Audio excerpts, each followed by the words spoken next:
అమెరికాలో గర్భిణిగా ఉన్నటువంటోళ్ళు ఒక 2 నెలల ముందు అక్కడికి వెళ్ళారా, ఇక డెలివరీ అక్కడే. అనేక మంది ఈ విధంగానే అమెరికన్ పౌరసత్వం పొందారు.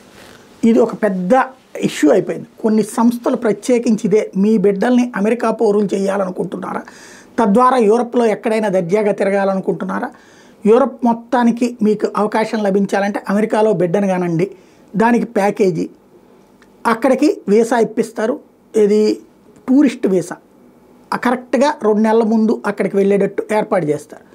ఆ 2 నెలల్లో అనారోగ్యం అన్నటువంటి పేరుతో అక్కడ డాక్టర్ నుంచి సర్టిఫికేట్ తీసుకుని లాంగ్ జర్నీ చేయకూడదని చెప్తారు. తద్వారా అక్కడే ఉండిపోవాలి. అలాగే డెలివరీకి అయ్యే ఖర్చు అదంతా వీళ్ళే భరించాలి. అది అయిపోయిన తర్వాత వాళ్ళకి అక్కడ పౌరసత్వం వచ్చేస్తుంది. ఇది ఒక ఆటగా నడుస్తున్నది. ఇప్పుడు ఆ జన్మతః పౌరసత్వాన్ని రద్దు చేసేటటువంటి ఎగ్జిక్యూటివ్ ఆర్డర్ని ట్రంప్ పెడితే ఆ ఆర్డర్ని కోర్టులు స్టేలో పెట్టి 15 రోజుల పాటు ఆపితే ఇప్పుడు దాని మీద ఏకంగా చట్టమే తీసుకురావడానికి రంగం సిద్ధమైంది.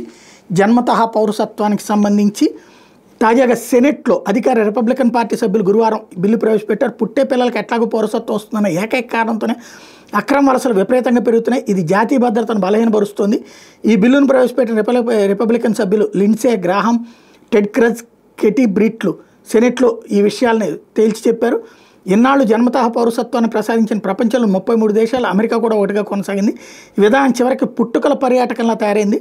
ఉన్నంతలో స్థితిమంతులైన చైనా, ఇతర దేశాల పౌరులు ఉద్దేశపూర్వకంగా అమెరికాకు వచ్చి ఇక్కడ పిల్లల్ని కానీ సంతానానికి అమెరికా పౌరసత్వం దక్కేలా చేస్తున్నారు. అమెరికాకి ఇంతమంది రావడానికి జన్మతః పౌరసత్వం కూడా ఒక ప్రధాన కారణమని రిపబ్లికన్ నేతలు చెప్పుకొచ్చారు. జన్మతః పౌరసత్వాన్ని రద్దు చేస్తూ ట్రంప్ ఇచ్చిన కార్యనిర్వాహక ఉత్తర్వును విపక్ష డెమోక్రాటిక్ పాలిత రాష్ట్రాలు ఫెడరల్ కోర్టులో సవాల్ చేసి ఉత్తర్వు అమలు మీద స్టే తెచ్చుకున్న నేపథ్యంలో రిపబ్లికన్ సర్కారు ఈ బిల్లును ప్రవేశపెట్టింది.